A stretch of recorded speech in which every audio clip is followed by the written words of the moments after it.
राधे राधे दोस्तों, मेरा नाम चेतना है। आज मैं आपको बताने जा रही हूँ करवा चौथ व्रत की कथा के बारे में। किस दिन करवा चौथ का पर्व मनाया जाएगा, पूजा करने का शुभ मुहूर्त कब है, कब चंद्रमा का उदय होगा। तो आइए जानते हैं। हर साल करवा चौथ का व्रत कृष्ण पक्ष की चतुर्थी तिथि को रखा जाता है। इस दिन सुहागन महिलाएं पति की लंबी उम्र के लिए निर्जला व्रत रखती हैं और 16 श्रृंगार करती हैं। इस साल करवा चौथ का व्रत 20 अक्टूबर 2024 रविवार के दिन मनाया जाएगा। पंचांग के अनुसार साल 2024 में करवा चौथ पर चांद निकलने का समय शाम 7:53 का है। ऐसे में आप 7:53 के बाद से व्रत का पारण और चंद्रमा की पूजा कर सकते हैं। करवा चौथ व्रत की शुरुआत हमेशा सरगी खाने से होती है, जो सूर्योदय से लगभग 2 घंटे पहले खाई जाती है। वहीं इस साल करवा चौथ पर भद्रा का साया बना हुआ है, लेकिन यह भद्रा दिन में केवल 21 मिनट के लिए ही लग रही है। भद्रा का समय सुबह 6:25 से लेकर 6:46 तक रहेगा। पूजा का समय करवा चौथ के दिन पूजा के लिए शुभ मुहूर्त 20 अक्टूबर 2024 की शाम 5:46 से शुरू होगा। यह मुहूर्त शाम 7:02 तक रहने वाला है। इस दौरान आप विधि विधान से करवा माता की आराधना कर सकते हैं। तो आइए जानते हैं करवा चौथ की कथा। बहुत समय पहले की बात है। एक साहूकार के 7 बेटे और उनकी एक बहन करवा थी। सभी 7 भाई अपनी बहन से बहुत प्यार करते थे, यहाँ तक कि वो पहले उसे खाना खिलाते और बाद में स्वयं खाना खाते थे। एक बार उनकी बहन ससुराल से मायके आई हुई थी। शाम को भाई जब अपना व्यापार व्यवसाय बंद कर घर आए तो देखा उनकी बहन बहुत व्याकुल थी। सभी भाई खाना खाने बैठे और अपनी बहन से भी खाना खाने का आग्रह करने लगे, लेकिन बहन ने बताया कि आज उसका करवा चौथ का निर्जल व्रत है और वह खाना सिर्फ चंद्र को अर्घ देकर ही खा सकती है। क्योंकि चंद्रमा अभी तक नहीं निकला है, इसीलिए वह भूख प्यास से व्याकुल हो उठी है। सबसे छोटे भाई को अपनी बहन की यह हालत देखी नहीं गई और वह दूर पीपल के पेड़ पर चढ़कर एक दीपक जलाकर चलने की ओट में रख देता है। दूर से देखने पर वह ऐसा प्रतीत होता है कि जैसे चतुर्थी का चांद उदित हो रहा हो।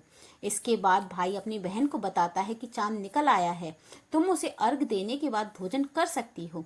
बहन खुशी के मारे सीढ़ियों पर चढ़कर चांद को देखती है और उसे अर्घ देकर खाना खाने बैठ जाती है। वह पहला टुकड़ा मुंह में डालती है तो उसे छींक आ जाती है। दूसरा टुकड़ा डालती है तो उसमें बाल निकल आता है और जैसे ही तीसरा टुकड़ा मुंह में डालने की कोशिश करती है कि उसे उसके पति की मृत्यु का समाचार मिल जाता है।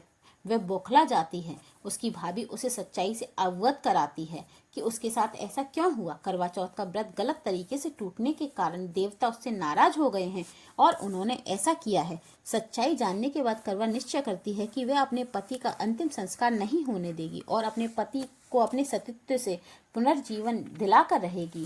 वह पूरे 1 साल तक अपने पति के शव के पास बैठी रहती है और उसकी देखभाल करती है। उसके ऊपर उगने वाली सुईनुमा घास को वह एकत्रित करती है। 1 साल बाद फिर करवा चौथ का दिन आता है। उसकी सभी भाभियां करवा चौथ का व्रत रखती हैं। जब भाभियां उससे आशीर्वाद लेने आती हैं तो वह प्रत्येक भाभी से यम सुई ले लो, पिए सुई दे दो, मुझे भी अपनी जैसी सुहागन बना दो, ऐसा आग्रह करती है। लेकिन हर भाभी उसे अगली भाभी से आग्रह करने को कहकर चली जाती है। इस प्रकार जब छठे नंबर की भाभी आती है तो करवा उससे भी यही बात दोहराती है। यह भाभी उसे बताती है कि चूंकि सबसे छोटे भाई की वजह से उसका व्रत टूटा था, अतः उसकी पत्नी में ही वो सकती है कि वह तुम्हारे पति को जीवित कर सकती है। इसीलिए जब वह आए तो तुम उसे पकड़ लेना और जब तक वह तुम्हारे पति को जिंदा ना कर दे उसे नहीं छोड़ना, ऐसा कहकर वह वहां से चली जाती है। सबसे अंत में छोटी भाभी आती है।